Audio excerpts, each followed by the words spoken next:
Hello and welcome to Euro Roundup. Of course, it's international football weekend, everyone's favourite time of year, and we go straight in with Lewandowski in the winners. This is courtesy of @Radek Why is he in there? Well, Zachary. Mr. Lewandowski became Poland's all-time record goal scorer last Thursday after scoring a hat-trick against Armenia.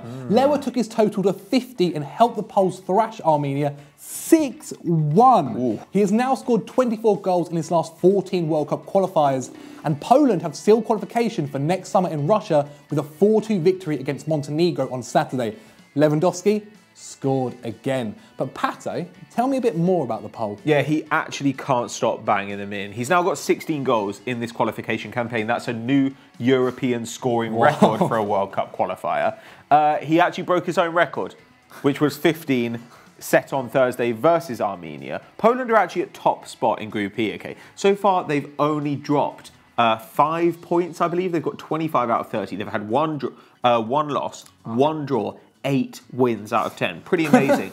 On the other hand, things might not look great when the tournament gets real because their main competition was from Denmark and they lost 4-0 away to Denmark. So time will tell whether they can actually do it in the games that matter. But cruise straight through qualification. Tons of talent all around the team. Of course, Krychowiak, Piszczek, Lewandowski. You know, there's talent all over the place. So it'll be intriguing to see how far they can go. Poles, we want to know from you, how far will Poland get in next year's World Cup? Can they make it out of the group? Let us know in the comments below.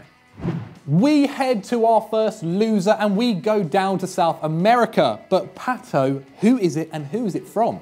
It's Argentina and Lionel Messi. This is courtesy of @Cifestar. My God, this was unexpected at the start of this qualifying campaign. They're in real danger of missing out on the World Cup after they drew 0-0 at home with Peru last week. If they miss out, it would be the first time that's happened since 1970. My God. Absolutely insane. Of course, made the final last time. Now, the way the South American group works is there are 10 teams in it. The top 4 qualify automatically, and 5th place goes into a playoff. Now, Argentina are currently 6th with 1 game left to play, and that's Ecuador away this Wednesday. That 5th spot will go into a playoff against New Zealand, so you'd think that if they make the playoff, they've got a pretty damn good shot at making it to the competition. But my God, the form they're in at the moment, it's hard to tell. They completely dominated this match, but they literally could not put it in the net. Like, they were just, for love nor money, they can't do it at the moment. 66% possession, 22 shots, 6 of those on target. Ooh. Nothing went in. Unbelievable. Messi hit the post in the second half, created a ton of opportunities. Of course, he's in frightening form at the moment, but it's looking really worrying for Argentina. It is. Argentina, as we said, will play Ecuador in a place called Quito, Quito, there you go, which is 2,900 metres above sea level. And their record there, to say the least, is appalling. In their last 3 games, they've had 2 losses and 1 draw. But Ecuador are in really poor form. They are 7th and cannot qualify. They lost their last 5 games, including a 2-1 loss to Chile on Friday. But here's Argentina's best scenario. 5th place Peru are hosting 4th place Colombia, and if Argentina win and those 2 draw, then Argentina will jump up to 4th, going ahead of both of them. Though they have only scored 16 goals in 17 games, but Sampaoli didn't start Dybala or Icardi against Peru. Argentina now haven't won a competitive game since beating Chile 1-0 in March 5 games ago. They have lost 1 and drawn 3 games since. But we want to know, will Argentina make it to the World Cup? Will they even get to the playoffs? Let us know in the comments below. Our next winners are the USA and Christian Pulisic. This comes courtesy of @ClayShire56. Zach, tell me about the Yanks. Well, the US won 4-0 against Panama to put them in touching distance of Russia 2018. Statistically, it was a close game, though the US had less possession with 42%, but had 15 shots to Panama's 9, with 8 on target to Panama's 2. It's not that close, Zach. Yeah, well. The win puts Bruce Arena's team ahead of Panama in 3rd place, which would guarantee a spot in the 2018 World Cup. However, they have 1 match left to play against Trinidad and Tobago on Tuesday, and it's another must-win. Josie Altidore and Bobby Wood all got on the score sheet, with Altidore scoring a Paninka penalty. It was actually really, really nice. But there's one man all the headlines were about, Pato. Yeah, Christian Pulisic has just turned 19 years old. That means he's a year younger than this enormous brute to my left. Oh my God. He's 9 years younger than me. Anyway, he is America's saviour right now, flying in on a bald eagle. By the way, displayed his tattoo during the match on the shoulder. It's like a bald eagle holding an American flag. Banging, it's so it's quality. It's so good. Anyway, within 20 minutes, he'd scored and got an assist, and they had to take him off at 57 minutes because it genuinely looked like Panama were going to take his legs off. Kicking the out He of was him. getting battered the whole way through the game, and if he gets injured, the USA are genuinely nothing. In his last 17 games for the country, the fact he's played over 17 games for the country at his age is mental, but in his last 17 games, he's contributed, that's goals and assists, to 15 goals. Oh my God. He only made his debut last year. This guy is the real deal. I mean, we all hear from Americans about Landon Donovan and Clint Dempsey. They've never been great. They've been Not fine. really, no, Christian they've been all Pulisic is not just the best American teenager we've ever seen, but he is one of the best youngsters Yeah, in 100%. world football at the moment. He's been spectacular at club level as well. So far in 8 games for Dortmund this season, 3 goals and 1 assist. So he is consistent, Yeah. which is what we always talk about for kids of his age. Against Spurs in the Champions League, Dortmund unlucky to lose, and Pulisic particularly unlucky to be on the losing side. Outstanding, attempted 10 dribbles, even made 2 tackles. This is a guy who Very has good. all-round output. As Zach says, the next game is against Trinidad, and Pulisic has another chance to show his quality. I really hope that we see him in Russia next year. can't wait. I really hope. If we don't have Messi, at least we'll have Pulisic. Our next loser makes Christopher Hamill very upset. And by golly, it's Scotland. I mean, that will upset him. Plastic Scot that he is. Anyway, Scotland drew 2-2 with Slovenia. By the way, thanks to @MayhemCR7 for this suggestion. That means Scotland won't go to the World Cup. They were aiming to get to their first tournament since 1998, but it will not happen as they needed that win to make the playoffs. They got absolutely battered in this match. They had 32% possession. They had 13 shots. Slovenia had 20. They had 5 on target. Slovenia had 8. But they did actually manage to go in front. Lee Griffiths has been involved in 7 goals in his last 5 international, 4 strikes, 3 assists, and he got 1 here. But Roman Beziak, who was a substitute, punished some poor defending. He got 2 goals after the break. And while Snodgrass managed to equalise late on, it was too little too late. Scotland finished 3rd on goal difference behind Slovakia.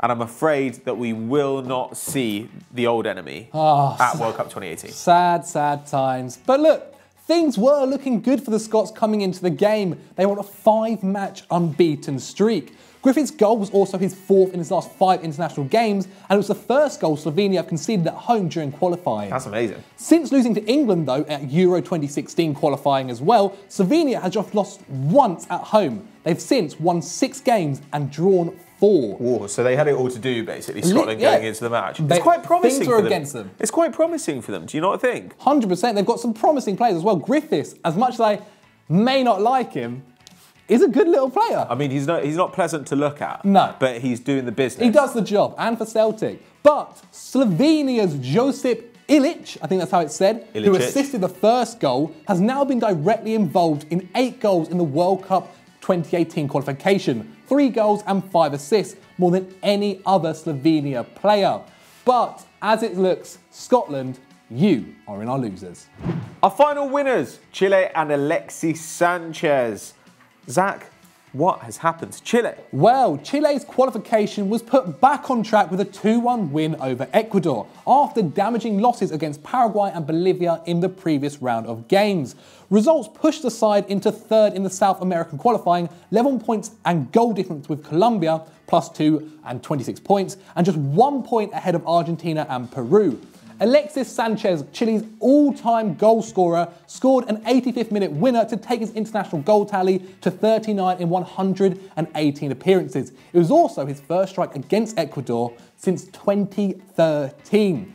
The loss, though, now leaves Ecuador in 8th place, 6 points off Chile, now mathematically impossible for them to qualify. But Pato, tell me a bit more about the game. Yeah, though, of course, before we go into that, as Zach said before, Ecuador do have a part still to play in qualifying. They can stop Argentina making the tournament. And in this game, they showed that they can hang with the big boys. It was pretty even. Chile had 10 shots, Ecuador had 11, both had 4 on target. It was 51% to 49% in possession. Ibarra scored for Ecuador on his international debut, and of course Sanchez levelled it up just 40 seconds later. And manager Juan Antonio Pizzi, who of course took over from Jorge Sampaoli, he says we've still not achieved anything. We have to keep fighting. So he knows that things are difficult. Of course, they could still miss out if things don't go their way. Their final game is away to leaders Brazil as well, who have not lost a competitive game this year. And they're without Arturo Vidal, who has a ban thanks to a yellow card, as usual. It's a bit rough. I mean, Chile at one point looked like they were going to miss out. And of course, with Sanchez and Vidal having slightly ropey injury histories, they could still be in trouble. But they won the Copa America Centenario, they won the Copa America, so we know that if they get to the tournament, they will be a danger. And a little word of warning here for Brazil. They're the only team to beat them during qualification. Chile beat them 2-0 back in October 2015. But the question for you is, can they do it again? We've got a poll up there. Vote in it right now.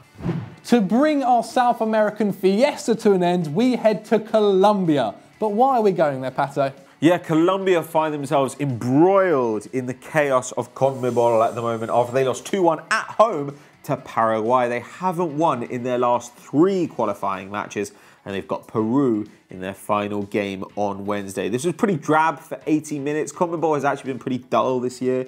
Falcao got the opening goal. In the first 45, Falcao attempted 2 passes and had no shots. So what does that tell you about the match? But he's now got 2 goals in his last 3 shots on target for Colombia. Everything he hits goes in, replicating his form for Monaco. Falcao may have been good up top, but his goalkeeper let him down. David Ospina gifted the Paraguayans on 2 occasions in injury time. Cardozo got the first, and it was his first since October 2009 against Venezuela. Wow. Well, it didn't finish there. Sambria got the second 2 minutes into injury time to keep their dream alive. They will now host Venezuela in their last game, who are bottom of the group. Now, I'm going to give you a quick, brief structure of the games next. Peru, Colombia, Paraguay, Chile and Argentina are all yet to qualify for the World Cup. But which shall be missing out? James Rodriguez, Messi or Alexis Sanchez? Vote in the poll above my head on who won't make it to Russia. So that was the Euro roundup. What did you guys think? Did we miss any fixtures out? Let us know what you thought in the comments below. But Patrick, what should these lovely people at home do next? Head over to our new channel 90+1 Facts and check out the latest video, 90+1 Facts about Lionel Messi. There may soon be a 90-second fact. Missed the 2018 World Cup. Zach, what do you think they should do? Well, we have started a football team at FDFC_UK. Go follow it on Instagram. There are some big things happening. Get ready. I'm so excited. And as always, guys, don't forget to like and subscribe.